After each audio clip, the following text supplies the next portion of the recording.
RDC, Jean-Marc Kabound accuse Christophe Mozo de refuser d'autoriser sa sortie pour des soins à l'étranger. Pourquoi Christophe Mozo, le président de l'Assemblée nationale, a refusé de signer l'autorisation de sortie de Jean-Marc Kabound?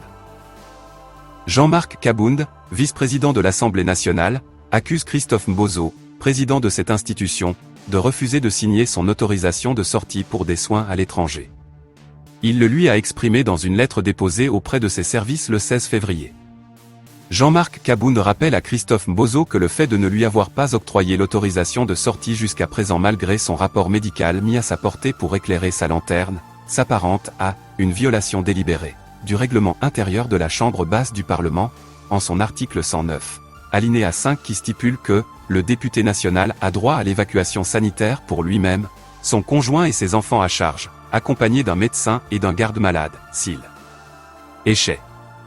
Considérant que je suis non seulement député national mais aussi membre du bureau de l'Assemblée nationale, j'entends donc obtenir cette autorisation de sortie pour subir des soins hautement appropriés.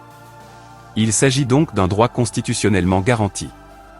Par conséquent, je ne saurais pas rester indéfiniment victime d'un traitement discriminatoire à cause de votre refus de signer, s'indigne Jean-Marc Kabound. Il rappelle à M. Mozo de respecter sa parole donnée après les échanges entre les deux personnalités. J'aimerais vous réitérer avec insistance ma demande d'autorisation de sortie telle que discutée avec vous par téléphone depuis le 8 janvier 2022 dont les éléments ont été mis à la disposition de votre cabinet le 12 et rappelés le 26 du même mois par courrier 2022 de mon chef de cabinet, vous transmettant mon rapport médical. Celui-ci décrit mon état de santé qui exige mon évacuation sanitaire en Grande-Bretagne, suite au traumatisme subi au genou gauche. Requête sans suite, droit bafoué. Jean-Marc Kabound se plaint auprès du président de la Chambre basse du Parlement que ce requête est restée sans suite. C'est pourquoi je voudrais relever que cette inaction continue à porter atteinte avant tout à mon droit de circuler librement, lequel est garanti par la Constitution de la République, en son article 30, alinéa 1er et renchéri par le règlement intérieur de l'Assemblée nationale conformément à son article 104, alinéa 1, 2, 3 à savoir. Le député a le droit de circuler sans restriction ni entrave à l'intérieur du territoire national et d'en sortir, rappelle-t-il. Il fait remarquer qu'aucune mesure, qu'elle soit du bureau de l'Assemblée nationale ou de toute autre autorité, ne peut avoir pour effet de porter atteinte au droit de libre circulation du député. Il va sans dire que ce droit n'est pas négociable, surtout que nous nous trouvons en vacances parlementaires. De même, sa jouissance ne pourrait être enfermée dans les considérations non autrement énumérées par ces deux instruments juridiques su-évoqués. Aussi faut-il rappeler, à cet effet, les dispositions pertinentes de l'article 12 alinéa 1 de la Charte africaine des droits de l'homme et des peuples qui énonce « Toute personne a le droit de circuler librement et de choisir sa résidence à l'intérieur d'un État, sous réserve de se conformer aux règles édictées par la loi. » Une démission mouvementée. Jean-Marc Kabound avait annoncé sa démission le 14 janvier du poste du premier vice-président du bureau de l'Assemblée nationale. Il l'avait annoncé ainsi sur son compte Twitter. En ce jour, je prends la décision de démissionner de mes fonctions de premier vice-président de l'Assemblée nationale. Ainsi s'ouvre une nouvelle page de l'histoire, qui sera écrite avec la sueur de notre front, qui coulera chaque jour qu'on affrontera les brimades, humiliations et tortures. Depuis cette date, il n'a jamais déposé officiellement sa lettre de démission au bureau de l'Assemblée nationale, conformément à la loi et aux us parlementaires. Mais le 20 janvier, Emmanuel Ikaaya, chef de cabinet de Jean-Marc Kabound, a révélé qu'il ne démissionnerait plus, parce qu'il avait écouté la voix du peuple. Mais le mal était déjà fait. Les cadres et sympathisants de l'UDPS sont montés au créneau pour exiger sa démission effective de l'Assemblée nationale et de l'UDPS. Les élus de l'UDPS, les fédérations et secrétaires du parti et les groupes parlementaires de l'Union sacrée l'ont désavoué. Comme si cela ne suffisait pas, la Convention démocratique du parti, CDP, l'a destitué de ses fonctions de président intérimaire de l'Union pour la démocratie et le progrès social, UDPS, samedi 29 janvier dernier, tout en l'excluant définitivement du parti. CFTV 1. Congo France vous informe 24 heures sur 24. Pour plus d'infos, abonnez-vous.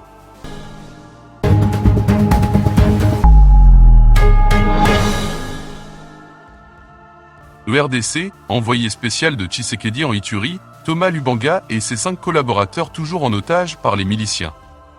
Thomas Lubanga, ancien seigneur de guerre en Ituri, demeure toujours en captivité par une faction de la milice Codeco, depuis l'après-midi du mercredi 16 février 2022. il a été pris en otage avec 5 de ses collaborateurs dont Germain Katanga, ancien chef rebelle et des éléments de l'armée. Envoyée par la présidence de la République démocratique du Congo, cette délégation séjournait à Djugu, dans une mission de paix et de réconciliation, afin de ramener les groupes armés au bon sens. Ce jeudi, les informations parvenues à CFTV1. Congo France renseigne que Thomas Lubanga et sa suite se portent très bien et sont vivants. Toutes les informations reçues de ces miliciens rassurent que les membres de Task Force sont bel bien vivants et bien portants, dit Pichou Iribi, porte-parole de la Task Force pour la paix. À en croire ce haut cadre et proche de Thomas Lubanga, les démarches pour leur retour évoluent très bien. La Task Force appelle ainsi la population congolaise au calme. Dans le cadre de la mission lui confiée par le chef de l'État, les membres de la Task Force dont son coordonnateur Thomas Lubanga séjournent à Bambumine dans la collectivité des Oualandou-Djatsi, groupement de Yalala, en territoire de Djugu-Ituri. Sur place, indique un communiqué de la Task Force parvenu à CFTV1. Congo France, ils ont mené plusieurs activités. Cependant, à son retour dans la matinée du mercredi, une partie de la délégation s'est rendue au camp Yalala, 2 km de Bambumine, pour s'entretenir avec les éléments de la Codeco de Petsi et les sensibiliser à adhérer au programme du chef de l'État. Il s'agit du coordonnateur Thomas Lubanga, du porte-parole, du jeune Germain Katanga, 2 colonels, de l'honorable Detchuvi, du président de l'UNADI, de 2 journalistes et un chauffeur, fait savoir ce communiqué. Dans la foulée, les miliciens ont indiqué avoir pris en otage cette délégation à la suite d'un bombardement armé visant leur position. Et, à l'exception du porte-parole et de 2 journalistes, l'équipe a été emmenée dans une destination inconnue. C'était pour être mis à l'abri de sorte qu'ils ne soient pas touchés par les bombardements, a reconnu un porte-parole de la milice Codeco. Le gouverneur militaire Luboyan Kachama a indiqué avoir été informé de cette mission. Il m'avait appelé le matin, me disant qu'il allait à Bambu, Djugu. À leur demande, j'ai fourni la sécurité nécessaire. Mais en chemin, ils ont décidé de laisser les militaires. Ils sont des grands garçons, a-t-il lâché. Restez branchés sur CFTV1. Congo France, pour plus d'infos abonnez-vous.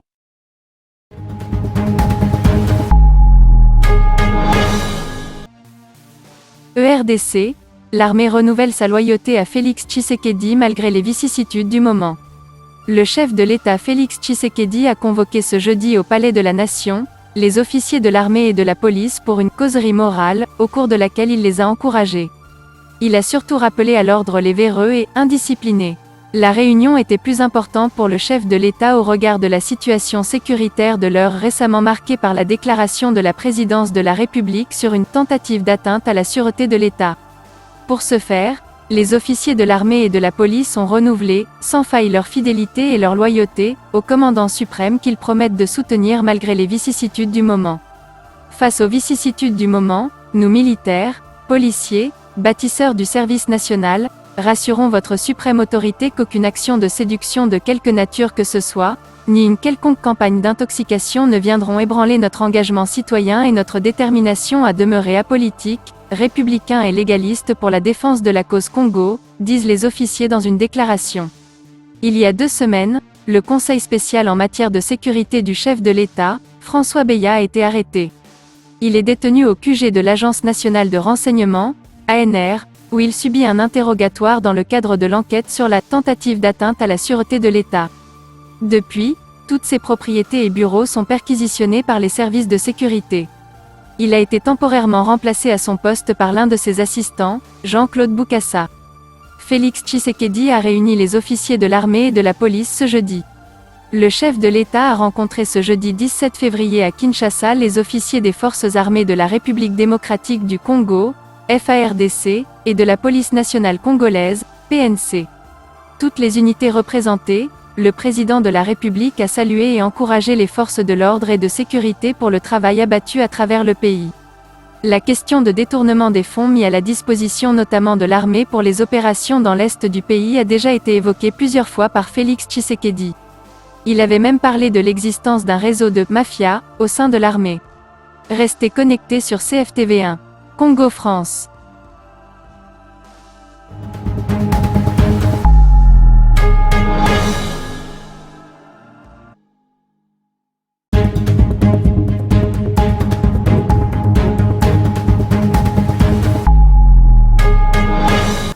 Élections en ERDC, Fayulu écrit à l'Union africaine pour solliciter la mise en place d'un dialogue afin d'adopter des réformes consensuelles. Martin Fayulu, ancien candidat à l'élection présidentielle en 2018, a adressé une correspondance à l'Union africaine sur la situation politique en République démocratique du Congo, notamment en ce qui concerne les élections prévues en 2023. Il a sollicité l'implication de l'organisation régionale en vue de mettre en place un cadre des dialogues pour arriver à adopter des réformes consensuelles qui permettraient la tenue des élections libres, justes, impartiales et apaisées. Je sollicite auprès de l'Union africaine de s'investir pour mettre en place un cadre de dialogue entre les parties prenantes afin d'adopter des réformes électorales consensuelles et créer un environnement véritablement propice à la tenue des élections libres, justes, impartiales et apaisées en 2023. Mon engagement en faveur du consensus et de la démocratie est inébranlable. J'ai confiance et j'espère que le vôtre l'est aussi, a écrit Martin Fayulu. Le président de l'ECIDE a accusé dans sa correspondance Félix Tshisekedi, d'instauration d'un système dictatorial en violation de la Constitution et l'instrumentalisation du pouvoir judiciaire, la tentative d'instaurer un système de parti unique en créant l'Union sacrée de la nation. Des parlementaires et des dirigeants de partis politiques ont été contraints, sous peine de poursuites judiciaires, d'adhérer à l'Union sacrée de la nation, la nouvelle structure politique de M. Tshisekedi, a ajouté M. Fayulu. Pour lui, l'indépendance et l'intégrité de la Commission électorale nationale indépendante, CENI, et la Cour constitutionnelle ont été souillées par le régime en place. Ce n'est pas la première fois que Martin Fayulu écrit à l'Union africaine. Il dit se référer à sa correspondance du 8 février 2019 adressée aux chefs d'État et de gouvernement, participant au 32e sommet de l'Union africaine, UA, à Addis Abeba et au lendemain des élections de décembre 2018, il a attiré l'attention de cette organisation sur la situation chaotique qui prévaut en République démocratique du Congo. Martin Fayulu conteste toujours l'actuelle équipe dirigeante de la Commission électorale nationale indépendante mise en place sans les réformes souhaitées. Malgré cela, l'équipe de Denis Kadima a rendu publique sa feuille de route qui n'est pas à confondre du calendrier électoral en vue des prochaines élections. Cette feuille de route est assortie des contraintes pour sa mise en œuvre. Parmi les contraintes, il y a notamment le retard dans le financement des opérations électorales, la volonté politique, la production à temps des lois essentielles, réforme électorale, les contraintes sécuritaires et sanitaires. La question de la mutualisation des opérations de recensement, identification de la population et l'enrôlement des électeurs figurent aussi parmi les contraintes évoquées par la CENI. CFTV1 Congo France vous informe 24 heures sur 24. Abonnez-vous sur notre YouTube. Congo France.